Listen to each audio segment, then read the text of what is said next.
Hi guys, welcome to TFA Files TV. We are back again with the latest gossip nyaya dziri kupisa dziri kutenderera pasocial media. seWicknel uzikanwa nekubira vanhu mari yemasola kugwanda, anozikanwa futi nekutengera vanhu mota achida kuti vagozosapota bato rake reZANU-PF. Anga achituka madzibaba Nicholas Zakaria achiti vakumbira mota zvisina hunhu. Anyora iye seWicknel achiti munhu mukuru anongoti makadiva Chivhayo ndinotenda nebasa rakanaka ramuri kuita kumasowe nekuvimbika. Chikumbiro changu chinoti kana zvikatambanyuka kumberi uko mundiyeukewo. Ndini wenyu madzibaba Nicholas Zakaria Zakaria wepedyo.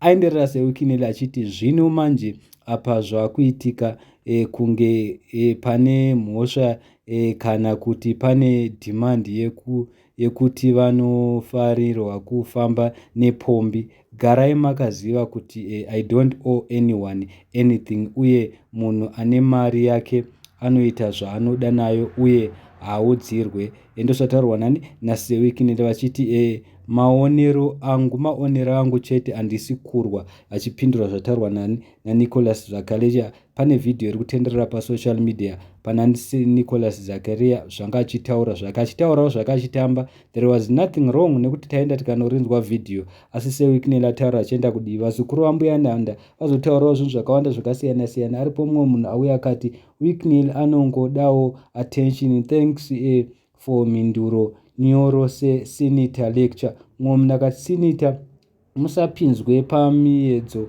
muri munhu anotya Mwari imi, furthermore hapana chamakatadza.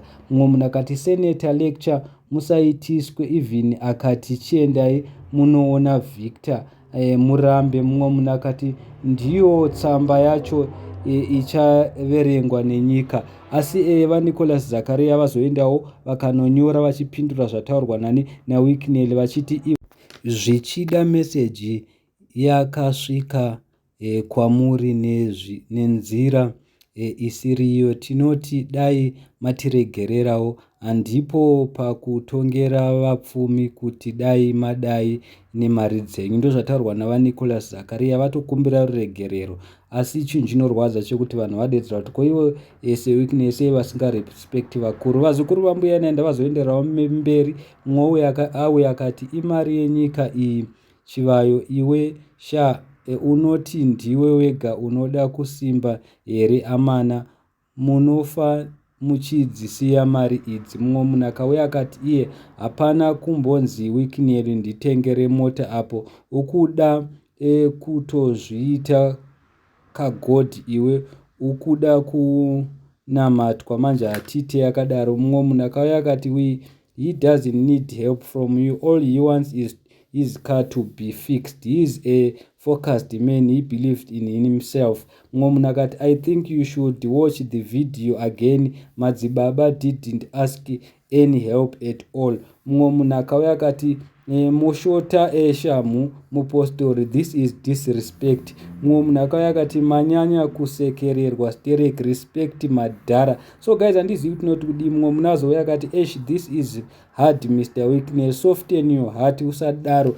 So vanhu vazotaura zvinhu zvakawanda zvakasiyana siyana, asi vaNicholas Zakaria vataura vachiti kana kuri kuti takakukanganisirai meseji yakasvika zvisina kunaka motiregererawo. Asi pavhidhiyo yacho isusu taiona hapana kana zvakataurwa nani naNicholas Zakaria zvakashata. Plus futi vaNicholas Zakaria havasi vaposta, mumwe munhu azviposta. So guys, handizivi kuti munoti kudii. Please comment down below mutudze kuti chii chiri kumboitika, nekuti auya akati iye Wicknel inini handiudzirwe kuti mari yangu ndoishandisa sei.